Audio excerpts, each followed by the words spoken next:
Car ça, c'est la dialectique hegelienne. Hegelienne, exactement. Et puis, qui est devenu de nos jours The Clash of Civilization. Oui. Et puis, c'est ça que Dugin est en train. Parce que qu'est-ce que Samuel Huntington a proposé, c'est exactement le plan de jeu que les Russes et Dugin sont en train de suivre, mais du côté opposé. J'aimerais revenir au point que Vatican II a causé, et c'était être attendu que ça causait une réjection de ce qui a été proposé, qui a donné naissance au catholicisme traditionnel, Catholic Traditionalism. Un des fondateurs était Marcel Lefebvre, fondateur de SSPX, la Société de Pie X. Fraternité Saint-Pie X. Oui, merci. Et puis, il était lié avec François Ducos-Bourget, qui était nommé comme le dernier grand maître de la prieuré de Sion. Et puis la carrière de Pierre, c'est avec lui que la carrière de Pierre Plantard a commencé. Ce qui est intéressant, c'est que la SSPX et les catholiques traditionnels ont été liés avec les complots de l'extrême droite en Amérique du Sud, comme la Cité catholique en particulier, qui faisait partie du réseau international de Gladio. Et l'organisation qui gérait le Gladio au complet, qui rassemblait tous ces groupes-là, tous ces groupes d'extrême droite internationale, c'était le Cercle Pinet. Oui. Puis en Italie en particulier, c'était mené par P2, Propaganda Due, la loge P2. Loge P2 de l'Italie, dirigé par Licio Gelli. Et puis, qu'est-ce qui est intéressant, c'est que il y avait des liens entre P2, Gladio et le temple solaire. Alors, le temple solaire vient de la tradition de l'ordre du temple, fondé, comme on l'avait dit, par Fabri Palaprat, mais préservé par Joseph Péladan et Papus. Et puis, alors, il y a eu qu'est-ce qui est appelé, je pense que c'est en 1954, la Renaissance d'Argini. Et puis, ça a pris place à le château d'Argini. C'était avec Jacques Breyer et à un moment, avec la femme avec qui il travaillait, elle faisait contact avec des esprits. Ah oui, médium. Un médium. Oui. Maxime de Rocamore. Et puis, elle a fait contact parce que la raison pour laquelle le château de Argini était important, parce qu'il était sous la possession de Guillaume de Beaujeu, qui faisait partie de toute cette légende de la survie des Templiers. Et il y a plusieurs rumeurs que le trésor des Templiers était caché là.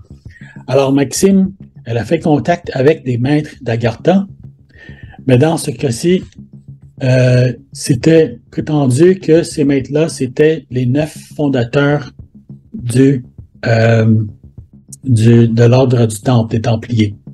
Alors, qu'est-ce qu'il essaie de dire? C'est que les 9 Templiers, les 9 fondateurs de l'ordre du Temple sont installés à Agartha, et c'est de là, depuis ce temps-là, qui dirigent le monde.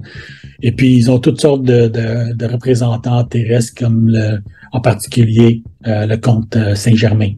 Il faut se rappeler que le comte Saint-Germain, lui aussi, était proche premièrement, de Prince Charles de Hesse-Cassel et aussi Rabbi Samuel Falk, le franquiste.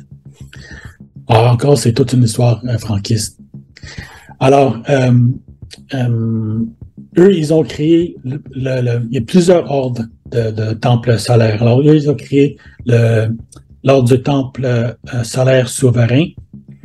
Et puis, c'est là où ont commencé le temple rénové par, c'est quoi son nom? Origan. Je me souviens plus de son premier nom. Et puis encore, c'est cette organisation qui avait toutes sortes de liens étroits avec Gladio. Et puis de là, c'est là où a commencé le nouvel ordre du Temple solaire qui a été fondé par Luc Jouret. Et Luc Jouret était un ami de Claudio Muti, qui était très actif dans Gladio, et était aussi le disciple de Jean-François Tillard, qui était membre de Grace, fondé par Alain de Benoît. Et puis, Claudio Muti, qu'est-ce qui est aussi intéressant, c'est que Claudio Muti faisait partie d'un autre groupe qui s'appelait les Mourabitoun. Je pense que c'est un groupe anglais qui a été fondé par un certain Alan Dallas, qui est supposé converti à l'islam, mais il était lié avec Albert Hoffman, qui a découvert l'LSD, aussi avec Ernst Jünger. Et vraiment, c'était un front maçonnique, satanique aussi. Et puis, qui liait encore tous les groupes traditionnalistes qui faisaient partie aussi avec les Mariamas de Friedrich Schwann. Et puis, alors, Claudio Muti. Mon premier rencontre donc avec les nombres de Parvulesco date du 1974, quand j'ai été l'objet de ces chasseurs de sorcières. Une petite anecdote, vous saviez, pendant les actes du 11 septembre et 11 mars, qui s'était déroulé à Madrid. Ouais. En fait, on l'avait croisé 3 jours avant, il nous a dit dans 3 jours ça va péter à Madrid, en rigolant comme ça. C'est arrivé, on était un peu surpris, on se posait des questions. C'est une anecdote en fait, on dit bon, est-ce que c'est un prophète, enfin un dehors, ou est-ce qu'il est au courant de certaines choses, quoi, mais c'était assez marrant, ça nous avait un peu halluciné. Les deux, Claudio Muti et Tillard, ils étaient deux encore des mentors de Alexandre Dugin. Oui, il y a ce qu'on appelle un maillage, un réseau. Ouais. Voilà. Et des traditions anciennes, et des variables et des rivalités aussi internes, parce que ce sont pas des groupes unis, mais on en revient toujours à la même chose, malgré ces rivalités, ils sont tous opposés à l'incarnation et au péché originel, qu'ils ne reconnaissent pas. C'est la marque de fabrique. Après, qu'il y ait telle ou telle tendance, plus ceci, moins cela, mettre en psychose, j'y crois, d'autres n'y croient pas, d'autres dans certains cas, enfin bref, peu importe.